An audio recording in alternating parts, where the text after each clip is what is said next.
হয়তো অনেকে জানেন। এরপর এই তালিকা যোগ হতে চলছে উড়ন্ত মোটর সাইকেলের নাম। মার্কিন মহাকাশ গবেষণা সংস্থা নাসার প্রাক্তন ইঞ্জিনিয়ারদের সহায়তায় গাড়ি প্রস্তুতকারক সংস্থা BMW উড়ন্ত মোটর সাইকেল বাজারে আনার কথা জানিয়েছে। ইতিমধ্যে এই মোটর সাইকেলের একটি রেপ্লিকাও তৈরি করেছে BMW।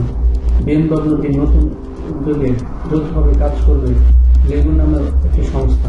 উড়ন্ত এই মোটর সাইকেলের নাম রাখা হয়েছে BMW R1200 GS adventure bike. উড়ন্ত এই মোটর বাইকের ডিজাইন করেছে বিখ্যাত টয় কোম্পানি দ্য লেগো। প্রায় 603টি পার্ট দিয়ে তৈরি করা হয়েছে পুরো মোটর সাইকেলের মডেল। এরপর এই মডেলের হুবহু তৈরি করেছে BMW ইঞ্জিনিয়াররা। এই বছরের জানুয়ারিতে প্রকাশ করা হয়েছে এই মডেল। BMW মোটরের হাত ধরে খুব তাড়াতাড়ি আসতে পারে এই উড়ন্ত মোটর সাইকেল। তবে এখন স্পষ্ট নয় এই বাইক বাণিজ্যিকভাবে বিক্রি হবে কিনা।